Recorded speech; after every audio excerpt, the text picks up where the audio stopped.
right, welcome to another Pro Football Podcast. This is a special Memorial Day podcast. And as I thought about it, who should we have on for Memorial Day? Number one, someone who's memorable and someone I have good memories with. And number two, Memorial Day is the kickoff of summer and the kickoff of fun. So good memories and kickoff of summer and fun. So none other than that dude, Marcellus Wiley. Welcome to the Pro Football Doc podcast. My man, Dr. Chow. How's it going, brother? Good. My first thing is, can you put Marcellus on? Who's that skinny guy right there? Oh, man. I forget you have never seen me this little because when I got to the Chargers, I was 280 my pro day, 270 at the combines. I kept putting on that fake weight because we needed our DNs to play the run. So I had all that fake weight on me, but now I'm at like 249. So I can play a little linebacker now, bro. Or I know, it's like barely recognize you, dude. and you're almost down to your running back weight. Yeah, I wish I had some of that speed still too, but the way my right hip feels and my left shoulder and then my neck, my feet, everything's adding up, but all good, man. Blessed experience right now. Well, I remember one time you had a turnover, picked up a fumble, and you ran the ball crazy legs, and you're like, yes, sir, I was a running back in college. I was like, Ivy League running back? Oh my gosh. Hey, Dr. Chow, I still remember that play. I think it was Arizona. It was an interception, tipped interception. All I needed is for Junior to block. Come on, Junior, late great, rest in peace, my man. He didn't throw a block. I didn't think he wanted me to get the shine off that play, so he just let the guy come tackle me. Okay, we got Junior's jersey here. You know how tight we all are, the whole deal. But let me tell you what Junebug was doing. He was like, buddy, pitch. That's what he was doing. He wasn't throwing a block. He was like, the ball, I can do this. I can take it to the house.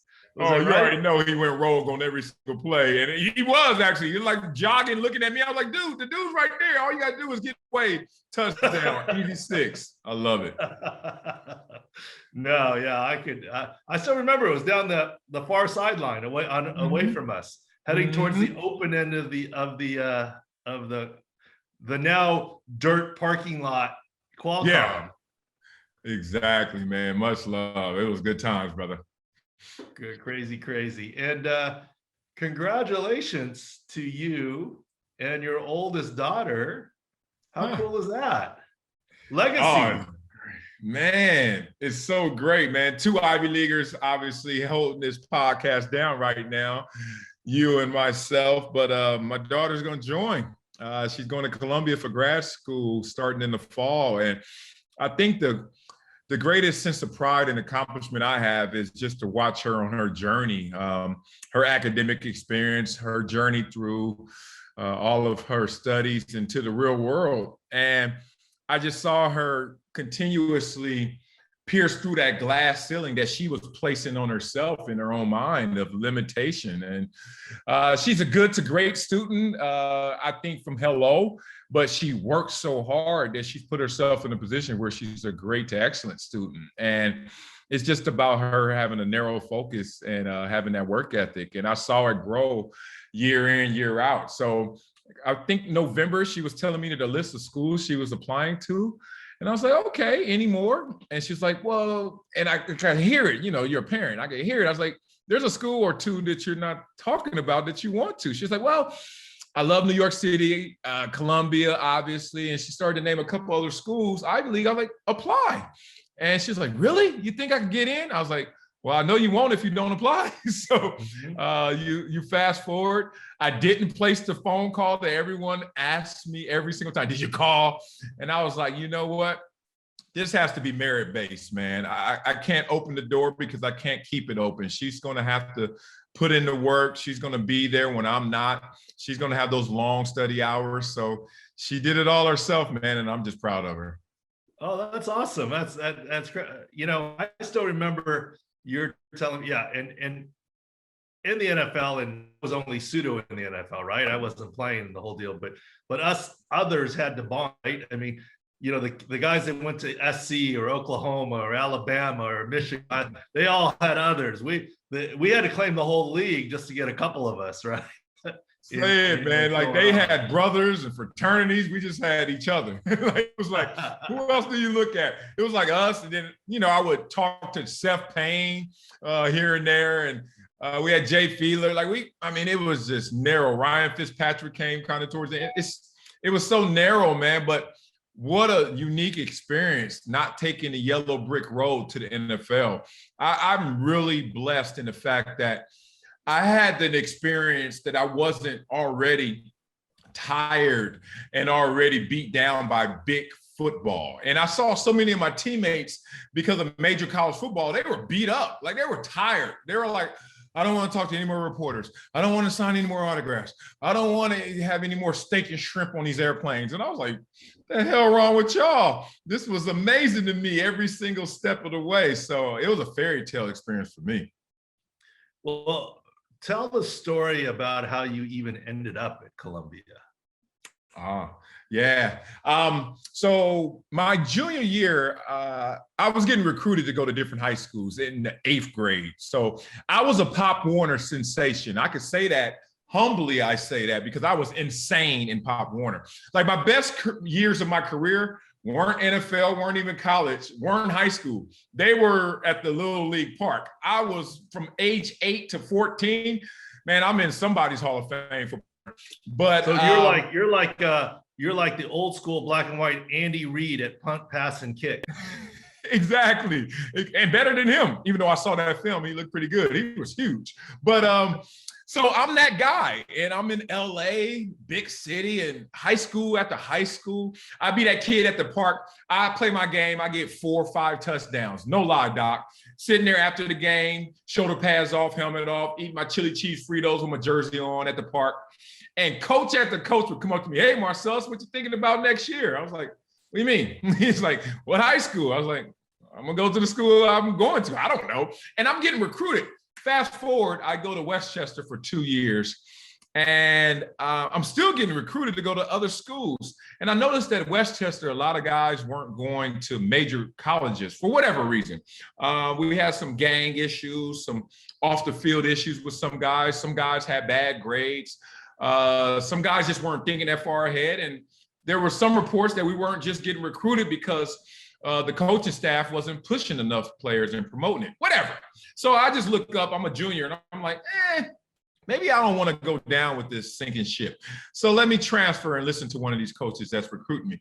I switched schools, go to Monica's, and I remember seeing one of our coaches, and he had on the Columbia shorts. He had on Columbia shorts, and I've never seen Columbia not only spelled like that, but with that color. And I was like, what is that? And he was like, oh, that's where I went to school. It's the worst college football program in the country. Don't go. So that piqued my interest. That intrigued me. And the next year, I'm getting letters from all these schools to go and recruit it. And one of them was Columbia. So I just opened it up and I started to learn about the Ivy League experience and the H&A and how it would be a tremendous safety net, no matter how football turned out, that I would have this academic support and reputation and excellence on my resume. So you go to New York City for 2 days, Doc, and they tell you that no matter where you go, if you graduate from Columbia, everyone would think you're smart. I was sold from day one. Always, that's the one thing that I always saw about you, even when we were talking and whatever, that you looked at things differently. Right? I mean, the education aspect, and look at what you've done with your post-career, arguably, super expansive in the whole deal. And you always have that, and I want people to know this about you, the difference. Okay, we talked about Junebug. A lot of players are great. June's awesome in the whole deal.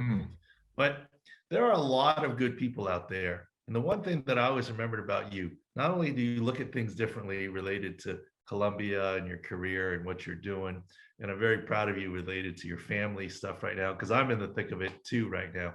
But yeah. I remember one of the best memories is I remember walking, you already had this big post-career media gig at ESPN, and we're walking through the Staples Center Plaza, whatever, LA Live Plaza. And a lot of athletes do a great job of when they get stopped, that they give back to a kid and do that. And hats off to them because sometimes it's not convenient. The thing that I always remember about you is you would stop kids and you wouldn't say, I'm Marcellus Wiley, do you know me? It was you stop kids and dap them up and like be genuine with them. Some of the kids figured out who you were. Some of them have no idea who you were. You were just like a big guy that was saying hello to them. And I thought that was really unique that you weren't saying, hey, look at me, do you want my autograph? You were just like, hey, I want to be encouraging people. And that's something I really haven't seen in a lot of athletes, especially with your stature and especially even post-career. So kudos on that. Man, I appreciate that. I think, about me is just I remember that fork in the road and how many times I found myself at that fork in the road where things could have went right for me and things could have went left for me and things could have went wrong for me. And because I'm mindful of those moments, I don't think I have any superpowers except maybe one. In my tool belt, I can feel day one energy, emotion, gratitude about any situation. My wife tells me this about our kids. Like I literally every day act like kids are just born. As they get older and older, you're trying to socialize them and prepare them for adulthood. You start to regard them in different ways. Like every day my kids will come home from the hospital and I'm so pumped. And I think that's what you witness is that energy that I just don't lose sight of day one. Because it was so clear in my experience growing up that this may be your reality. I saw too many people with more talent, more intelligence, more everything, more personality than myself, not make it. And so I think that's my way of saying thanks to the world, to the universe, to God, to the upstairs that, man, I'm glad I'm here and I'm gonna always cherish it. Well, there's no question that I know that if I asked your wife, and I know Kim and Anna Marie talk a bunch, probably more than you and I do, just busy life and what have you. If Kim asked her, who's the biggest kid in your household, it'd be you. Facts, not even a question. And a distant second is my son, like a distant second. You're right. I saw your son playing soccer there and so forth. I mean, dude, he's getting big. Doc. Okay, let me break this down real quick because I'm not that dad, thankfully, because I didn't have that father, my father, Charles Vernon Wiley, who puts pressure on the kid.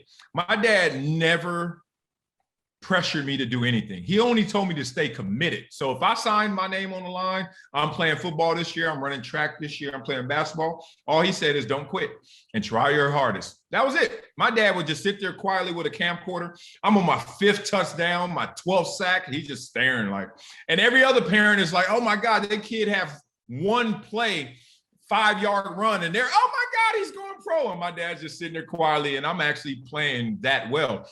And I think I'm borrowing from my father. I just sit there and watch my son, but Doc, my son got something. I don't know what it is, but this big joker got some speed and some tenacity. I think even more so than I even can remember being that young as well. But he's not the one. Just be on the lookout for my 2-year-old. I call her my 2-year-old, my daughter, Araya, is a mix between Serena and Layla Ali. And I don't know what's going to come from that and what sport it's going to be, but she's going to be the biggest, fastest, strongest lady at whatever she wants to do. Maybe tennis. Well, like mom and dad. Well, we have a lot of similarities in things, and I'm going to show you this video because I'm proud of it. But it reminded me of when. Okay, so you had this video of there's your daughter at Columbia. That's so awesome. So happy for you. We can get back to LeBron, but I want to, okay, there's your son, right? He's. Yeah. There she is. There she is. All right, so here we go. So I don't know if you saw it, but I had to like throw in my, proud of my son. And this is his big video when he was young. Oh, nice. Let me see. Look at that hair hey, Doc, he gonna be a team doctor if he. Oh, look, he finished. He finished. Oh, come on, persevere. There it is. Finished. All right, there you go, little man.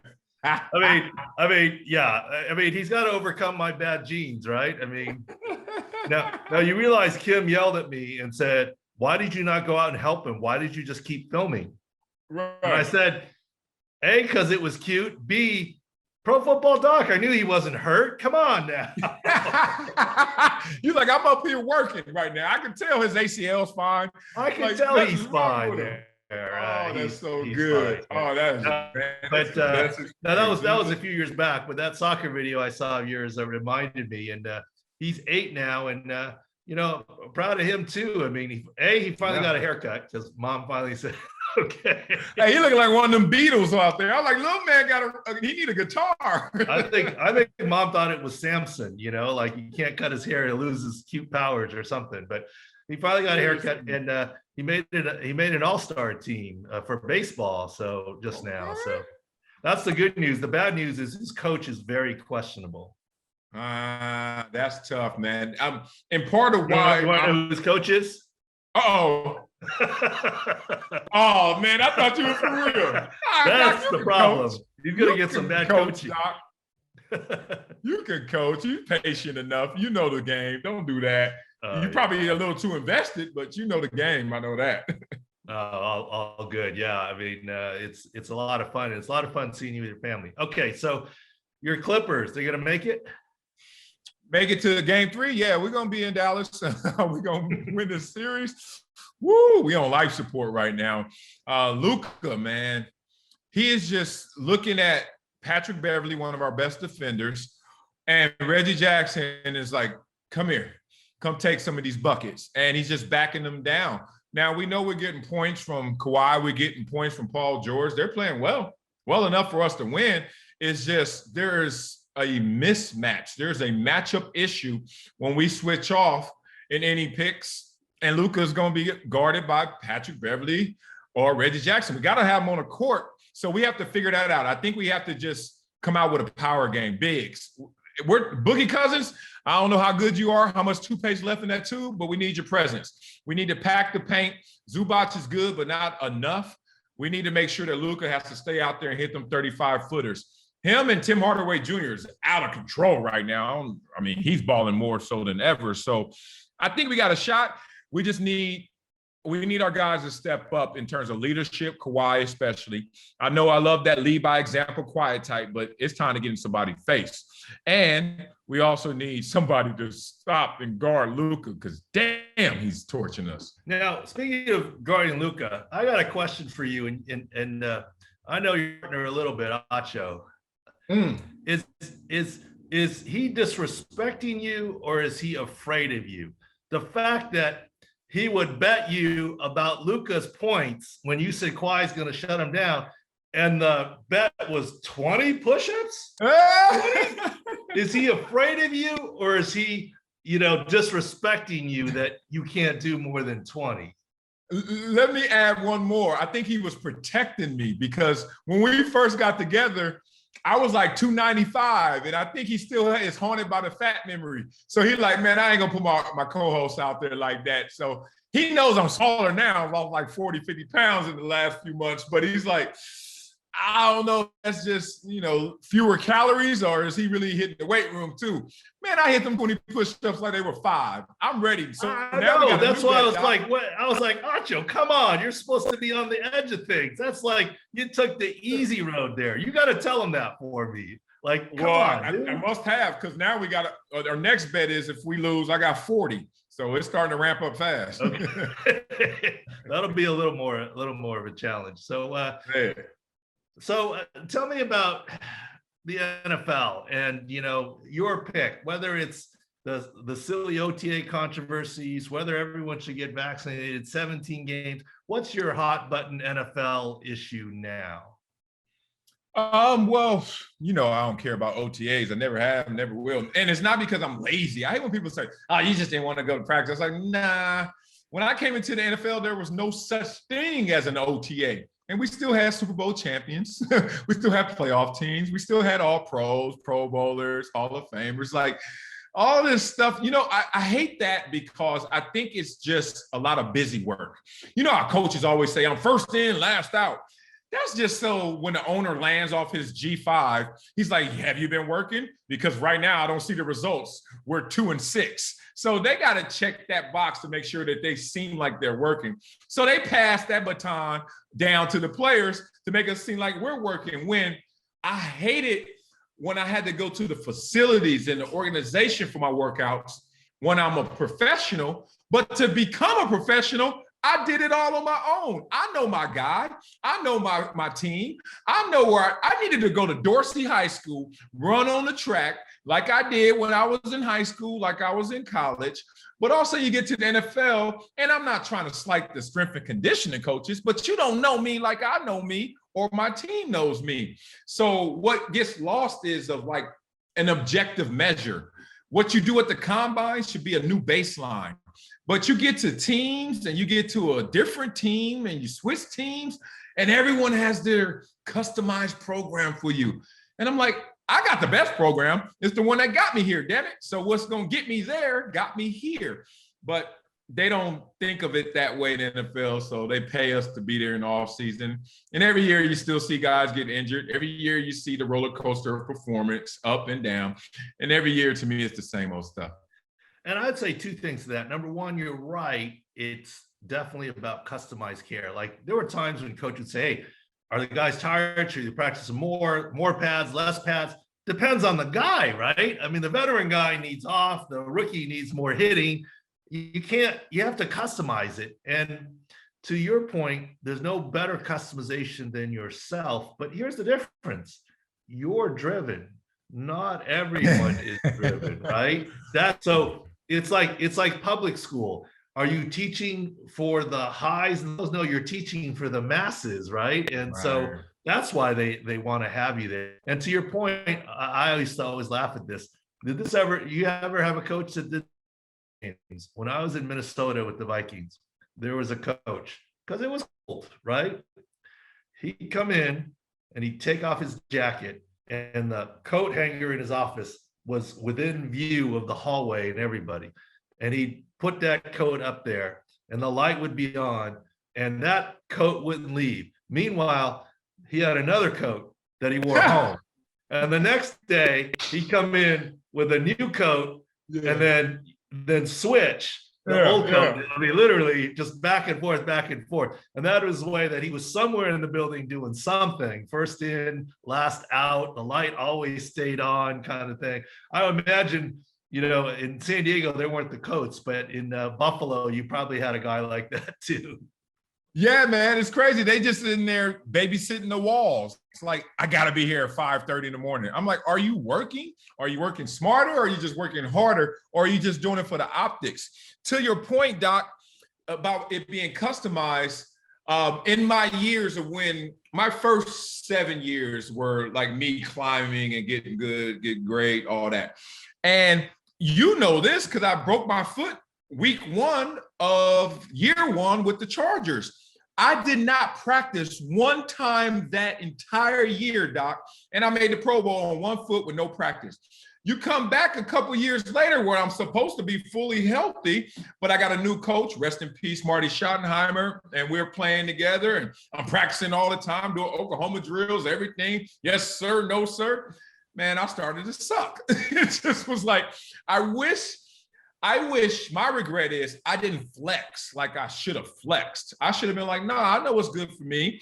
And I guess the regret that I saw from the coaching staff is that they didn't necessarily know what every player fully needed. And we're all learning on the fly. I get it. It's a lot. There are 53 guys. How can we always listen to just one?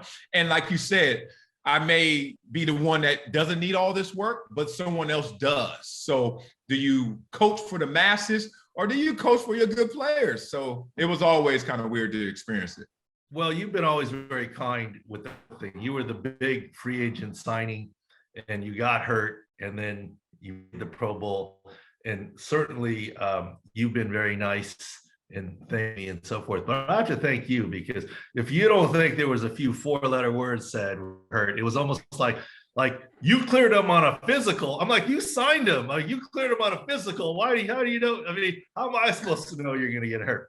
And the fact that you played through and made the Pro Bowl, made me look a lot better. So I have to thank you for that portion, on your foot fracture there. Man, I'm so mad at you for just doing such a great job that I even thought I could do it, when, no lie, if I had to do it all over again, because I had all the leverage, I just got paid, they weren't going to cut me. I had no pressure other than the pressure to live up to the money, which I could have did in year 2.